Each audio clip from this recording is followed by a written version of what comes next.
歡迎來到耶穌基督影片，這是一種新的影片格式。我們要做一些非常短、很短的影片，我們不會有任何開場影片，直接進入重點聖經研讀。這個世界上發生了太多事情，我們有瘟疫、各種狀況，還有戰爭的謠言、戰爭的謠言，各種事情。上帝把這些短片放在我心上，這些短片大概每支只有幾分鐘，主題會是一個單一的，有時候會是很難的主題。其實很多時候這些主題會很難，一切都會圍繞着世界末日，一切都會圍繞着啟示錄。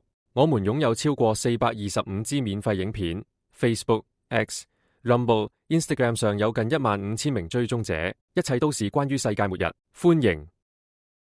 當你上 Google 問有多少基督教教派時，全球大約有45000個基督教教派。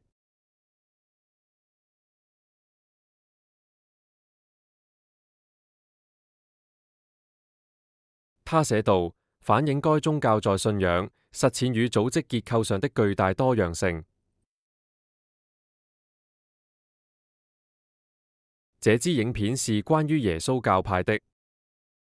這是第3篇啟示錄聖經研讀短篇，名為《耶穌宗派》。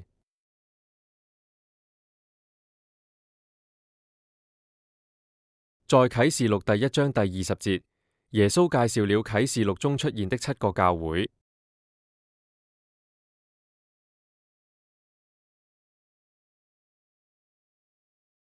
我們一起讀第20節：7顆星星的奧秘，你在我右手看到的，還有7個金色燈台。7顆星星是8顆，是7座教堂的天使，而你所見的7座燈座，就是7座教堂。7個燈台代表7座教堂，燈座就是教堂。我希望你記得這點。7個燈台等於7座教堂，而你所見的7個燈台就是7座教堂。在啟示錄第2章和第3章中，你會看到這7間教會，他們被介紹出來了。他們位於小亞細亞地區：以弗所教堂、士密那教堂、佩加莫斯教堂、提亞提拉教堂、撒爾迪斯、費城、老底加。在這2章中，他分別對每間教會傳達了信息。而教會，如你所知，是一個基督徒的團體。你可以在啟示錄第2章找到4座教堂，分別是以弗所教會、士密那教會、佩加莫斯教會和提亞提拉教會。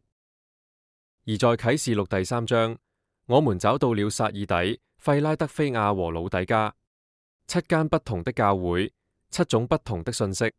在啟示錄第2章，你會看到4座教堂：以弗所、士密那、佩加馬斯、提亞提拉。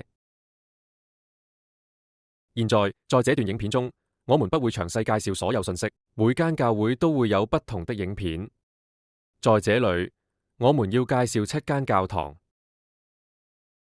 正如你所見，這真的是聖經中的經文。這是啟示錄第2章，以弗所教會、士密那教會、佩加莫斯教會、提亞提拉教會。而這些教會各自都有一個標籤，大多數聖經都有這個標籤。以弗所教會被稱為無愛教會，士密那教會叫做被迫害教會，佩加莫的教會叫做妥協教會，提亞提拉的教會被稱為腐敗教會。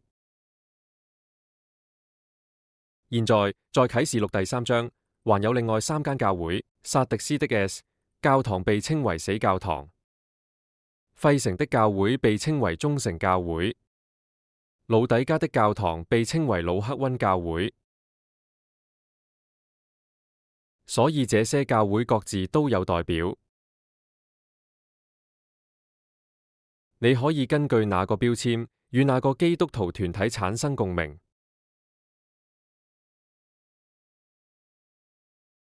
無愛、受迫害、妥協、腐敗、死去、忠誠、冷淡。你會看到，在這5座教堂或5個燈座裏，耶穌會責備。在以弗所的無愛教會裏，你讀到第4節，耶穌說：儘管如此，我還是針對你受迫害的教會沒有被譴責。對佩加摩的妥協教會來說，如果你看啟示錄第2章第14節，但我有幾件事不對你們敗壞的教會提亞提拉教會，在第20節說：然而我對你們有些罪過，因為你們允許那婦人耶洗別。我向你保證，我們會逐一介紹這些教會。這支影片裏沒有，但我想這是7間教會的高層次概述。而死教會則是現在我們又回到了啟示錄第3章，在撒蒂斯的死教會中有許多責備。你已經死了，我從沒覺得你的作品在上帝面前完美無缺。我會像小偷一樣來找你，你不會知道我會在什麼時候出現。這是左手邊的教堂，忠實教會沒有責備。然後溫吞教會在第16節說：所以因為你們是溫熱的，既不冷也不熱，我就要把你從我口裏吐出來。當耶穌從他嘴裏吐出你時，那可不是好事。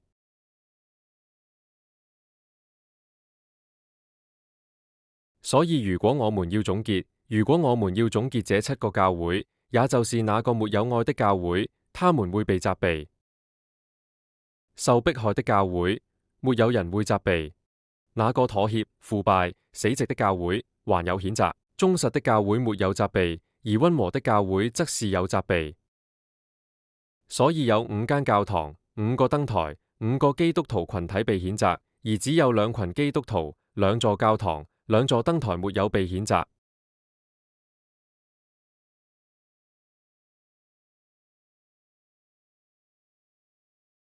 受迫害的教會與忠實教會，知道這點非常重要。你看，當我稱之為耶穌宗派時，這些是耶穌對7間教會、7個燈台、7群基督徒，甚至我敢說是7種基督徒的對話。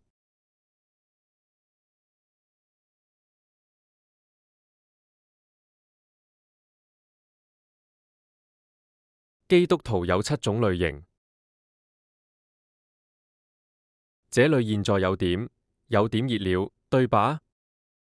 意思是有沒有愛的基督徒、妥協的基督徒、腐敗的基督徒、死去的基督徒、冷淡的基督徒。是的，確實有受迫害的基督徒和忠誠的基督徒。但耶穌責備的基督徒有5種，只有2種沒有。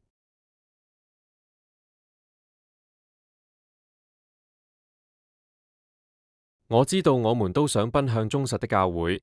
但忠實的教會和忠實的基督徒其實是啟示錄中非常特定類型的基督徒。我們會講解，但不會在這段影片裏。所以我想問你以下幾個問題：你是哪一個？你是哪種基督徒？你必須搜尋你的心，誠實地知道真相。你是冷淡的嗎？你死了嗎？你腐敗了嗎？你是沒有愛嗎？知道這很重要，因為這些是耶穌的教派，這些是耶穌在啟示錄第2章和第3章中所描述的基督徒類型。你必須尋找自己的心，知道自己是哪一種。